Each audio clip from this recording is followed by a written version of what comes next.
Dear children, welcome back to your Gaze class. We can ask so many questions relating education. What does having an education mean? Does it determine your worth or value in life? Do some people even deserve to have an education? Not according to Antrin Rich, because she believes that you need to claim an education. You need to take it and grapple with it, and that is the way you will be successful in life. This is especially true for women because they will be second to men, because they are seen as not capable to do the job. Women need to claim their education so that they can live that good life with a good job and not have any worries in the world. But everyone needs to claim an education to be as successful as they can be. There are some steps you have to take to claim an education. So, what exactly is claiming an education? We will get the answer through this article. Today, we are going to continue the first chapter, Claiming an Education, in Module 3, Gender. We know well, Rich began the speech by her some thoughts about women students. All of you please take the third paragraph in page number 51 in your textbook. Let's begin. Less than a decade or 10 years ago, with the rebirth of feminist movement, the women students and teachers in a number of universities began to demand for the introduction of women's studies courses to claim a women-directed education. We already understood in the curriculum they deliberately avoided women's experiences. That is why the women students and teachers demanded for the introduction of women studies courses, and they also demanded to claim a women-directed education. They faced many barriers like inevitable accusations of unscholarly group therapy, faddism, backlash, and budget cuts. It was not an easy job for them. They faced so many challenges to implement women's studies courses. It was just like inevitable accusations. Inevitable means not avoidable. Accusations means a charge or claim that someone has done something illegal. What is group therapy? Group therapy is a form of psychotherapy that involves one or more therapists working with several people at the same time. Next one is faddism. Faddism is a tendency to like a style, activity, or interest for a very short period of time. Next one is backlash. Backlash means a strong negative reaction by a large number of people, especially to a social or political development. Last one is budget cuts. It's a reduction in the amount a department within a company or government may spend over a given period of time. So I told you they faced so many challenges before implementing women's studies courses. Group therapy, faddism, backlash, and budget cuts. Yet, women's studies are still growing. The women's studies are offering to more and more women a new intellectual grasp on their lives, new understanding of our history, a fresh vision of the human experience, and also a critical basis for evaluating what they hear and read in other courses and in society at large. As a result, women get intellectual grasp on their lives. They can easily understand the new history. They also develop a fresh vision of the human experience. At the same time, they are capable to make the critical analysis of what they learned or what they read, what they are feeling in their life. So we can see the total change in women's life. Rich reminds us her talk is not about women's studies. More than that, she believes in their scholarly, scientific, and human necessity. According to Rich, Douglas student has everything to gain by investigating and enrolling in women's studies courses. She tells them that it is not enough. They should have more essential experience in their lives. Rich also reminds the students, definitely you will get the chance to investigate everything through these women's studies courses, but it is not enough. They should enrich their life with essential experiences.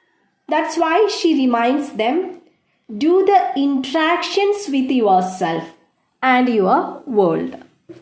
Then only they can improve the quality in learning. They should be ready to think about what they learned in women's studies. Is it applicable in real life? Then only they can improve the quality of their learning. This is the experience of taking responsibility toward yourselves. When we upbring or train a baby girl, we teach them, give first preference to fulfill the responsibilities to other people. We have many ethical models of the self-denying wife and mother. In our past, we also taught like this. Women always gives preference to others because from our childhood onwards, we listen the stories of self-denying wife and mother. They are the role models of women. So the society expects all the women should follow this. Intellectual models of the brilliant, but slapdash dilettante who never commits herself, or the intelligent woman who denies her intelligence in order to seem more feminine, or who sits in passive silence. Rich says, if you are really talented, You can't sit in passive silence. You should find the space for yourself. Definitely, you should have the responsibility to give the importance for others. But at the same time, every woman should get the time and space for herself. So take responsibility toward yourselves. Responsibility to yourself means refusing to let others do your thinking, talking, and naming for you. It means learning to respect and use your own brains and instincts, hence grappling with the hard work. Instincts means natural way of thinking. At the same time, she reminds us grappling with hard work. Grappling means engage in a close fight without weapons. It's a very good message. Take responsibility means do your thinking, talking, and naming for you. You should have the ability to take good decisions about your life. It is not an easy job. How we can take the good decision? Before taking good decisions on your life, you should learn to respect others. It is also very important. You should respect all the people. And at the same time, you should have the power to use your own brain and instincts. You should have the ability to think in a natural way. More than that, you should be ready to work hard. Then only you can take responsibility toward yourself. സ്വന്തം കാര്യങ്ങളിൽ തീരുമാനമെടുക്കണമെങ്കിൽ തീർച്ചയായും അതിനുള്ള ബുദ്ധിയും വിവേകവും മറ്റുള്ളവരെ ബഹുമാനിക്കാനുള്ള കഴിവും എല്ലാറ്റിനുമുപരി കഠിനാധ്വാനം ചെയ്യാനുള്ള ഒരു മനസ്സും വേണമെന്നാണ് റിച്ച് നമ്മെ ഓർമ്മിപ്പിക്കുന്നത്. Rich advises them not to treat their body as a commodity. Commodity means something that is solid. Our bodies to be treated as objects. Our minds are in mortal danger. Mortal means subject to death. What does it mean? It means those to whom you give your friendship and love are able to respect your mind. She is giving advice to women. I think all of you remembered well. So, all the women, before you select your friends and a lover, you should think it twice. It will be good for you. If your friends and your lover are ready to respect your mind, then only you should admit them as your friends and a lover. It means being able to say with Charlotte Bronte's Jane Eyre, I have an inward treasure born with me, which can keep me alive if all the extraneous delights should be withheld or offered only at a price I cannot afford to give.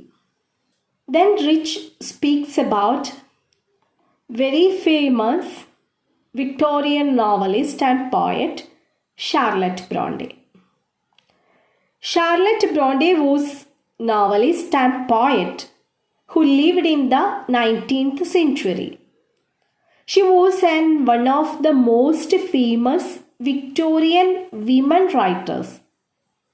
She was also the eldest of the three Bronte sisters who survived into adulthood and whose novels became classics of English literature. Her very famous book is Jane Eyre. It is a novel by English writer Charlotte Bronte, published under the pen name Currer Bell on 16 October 1847. Her pen name was Currer Bell. കാരണം അന്നത്തെ കാലത്ത് സ്ത്രീകൾക്ക് സ്വന്തമായിട്ട് book publish ചെയ്യാനോ എഴുതാനോ ഉള്ള അവകാശം ഉണ്ടായിരുന്നില്ല. That's why she published her very famous book Jane Eyre under the pen name Currer Bell. Have you read the line?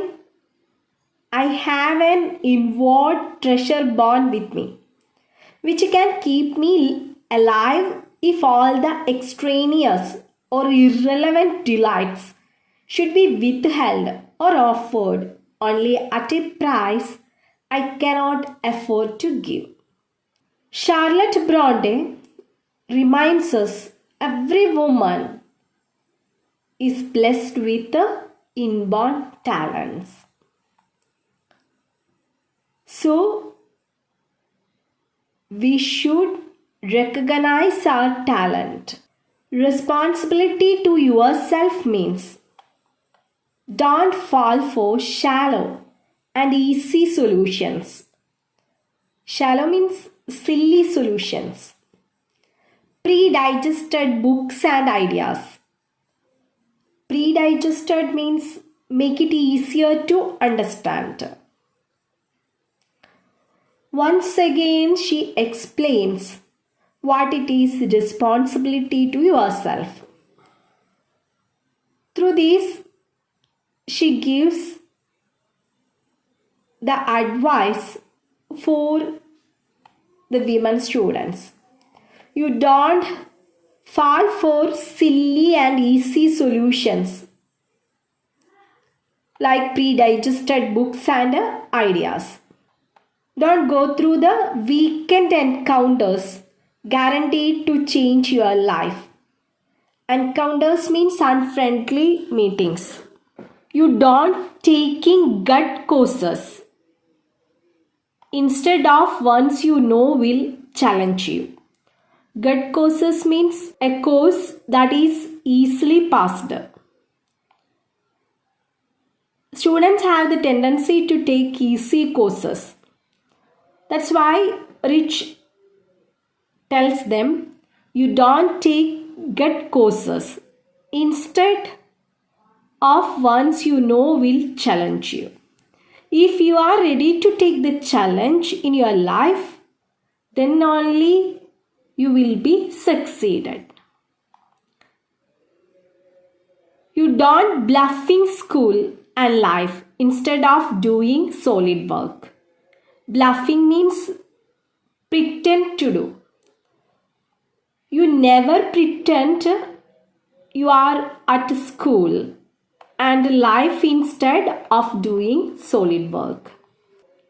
You don't marrying early as an escape from real decisions. Getting pregnant as an evasion or avoiding of already existing problems. The next easy steps of women students to get married.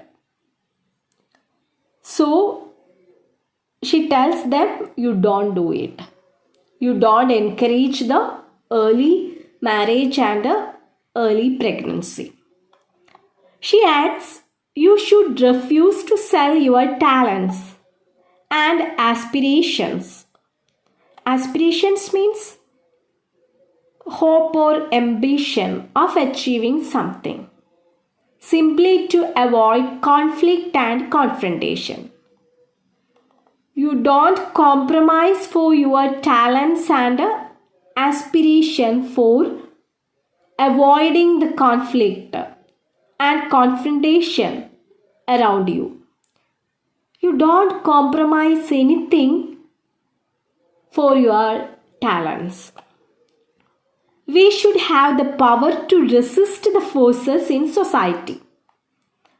The society says that women should be nice, play safe, have low professional expectations, drown in life, and forget about work, live through others, and stay in the places assigned to us. Like that, we can see that the society made a lot of norms about women, but you don't take it seriously. The society decides what the woman think and do, but it is not compulsory you should follow those steps. It means that we insist or demand on a life of meaningful work. Insist that work be as meaningful as love and friendship in our lives. When you do a particular work, you can feel you are happy. Then only you should do it. Therefore, the courage to be different. Where should we show the courage? In our life, we can face so many situations with the courage. Rich explains how women can be courageous. Not to be continuously available to others when we need time for ourselves and our work. You should find out the time for yourselves. So, it is not a fault not to be continuously available to others. To be able to demand of others, parents, friends, roommates, teachers, lovers, husbands, children. They respect our sense of purpose and our integrity. Integrity means the quality as persons. You can demand of others. If it is your husband, teacher, parents, lover, children, whoever it be, they should have also the responsibility to respect your integrity as persons. Women everywhere are finding the courage to do this. We are finding that courage both in our study of women in the past who possessed it, and we look other women for comradeship. Comradeship means friendship, community, and challenge. We begin to feel committed to our lives, responsible to ourselves. We never again be satisfied with the old passive way. You have also your own rights. Rich tells the women to be courageous, to take good decisions at the right time. Women should not be compromised for their talent, but at the same time, they should have the ability to take good decisions. They can use their brain and they should be ready to work hard. Then Rich enters her second part of remark. It is about teachers. I think all of you remembered well. Women students have the right to expect their faculty to take them seriously. Women students demand to be taken seriously because they also have the inborn potentialities. So the teachers must be committed to the belief that women's minds and experiences are basically valuable and unavoidable to any civilization worthy the name. So, it is the right of women's students. The education of women was a debate topic for centuries, not nowadays. All negative attitudes about women's role, women's ability to think and leadership quality are still unpleasant in and outside the society. Many male professors still feel that teaching in a women's college is a second rate career. They feel that it is an inferior quality. Many tend to eroticize their women students. Eroticize means to make the arousal of sexual feelings. They treat the women students as sexual objects. She also shares one of the incidents in Yale. Yale is one of the oldest American universities situated in Connecticut, USA. So, a group of women students demands a stated policy against sexual advances toward female students by male professors. Many teachers, both men and women, are trained in the male-centered tradition. They are still teaching the ideas and texts of that tradition. They are not all ready to introduce them to criticize anti-woman attitudes. Which reminds us in a reality, all of us fail to teach the most important thing. What is the most important thing? The necessary ingredients of intellectual freedom. Clear thinking, active discussion, and excellent writing are all necessary for intellectual freedom, and that these require hard work. There are three main ingredients: clear thinking, active discussion, and excellent writing. More than that, you should be ready to work hard. It may be discouragement with a culture which is both anti-intellectual and anti-woman. We try our maximum to make them more thoughtful and expressive human beings. It is the responsibility of the teachers. Through education, especially a woman can think and express their feelings and thoughts freely. Rich concludes with the words of Elizabeth Barrett Browning. Elizabeth Barrett Browning was an English poet of the Victorian era, popular for her poems and feminist concerns in Britain and the United States during her lifetime. She was the wife of the great Victorian poet Robert Browning. She was also a poet, a thinking woman, and a feminist. She wrote in 1845 of her impatience with studies by writing against the passive recipiency in the mind.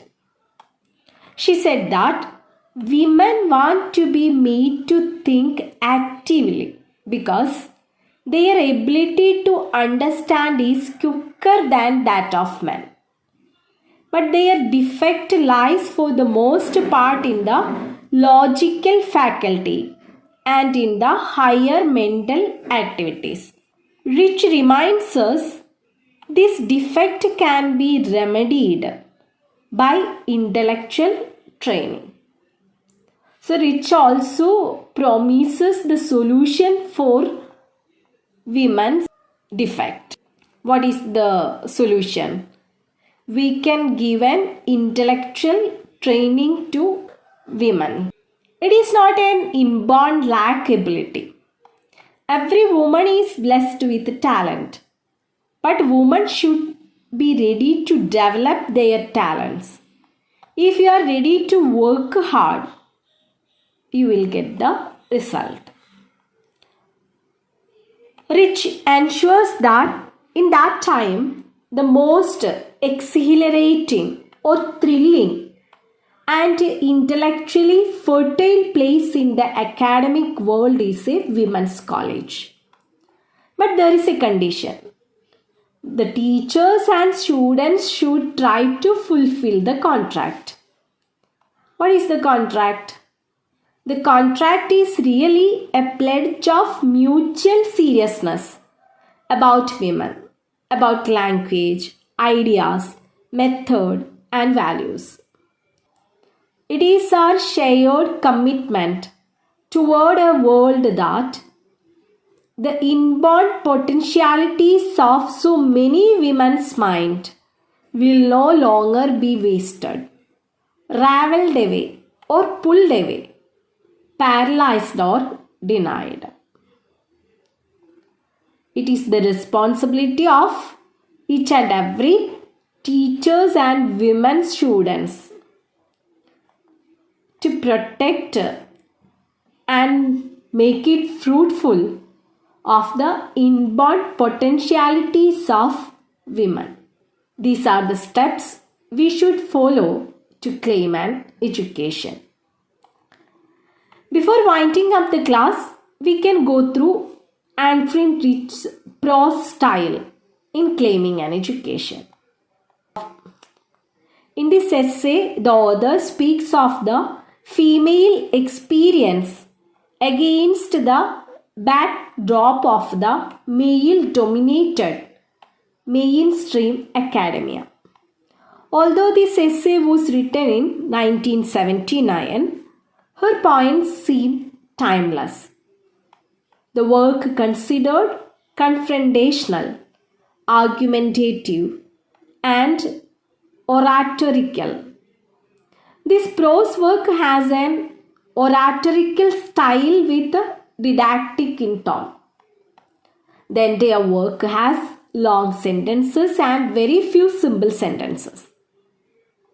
Her language has a strong feminist touch, denouncing patriarchy in strong terms.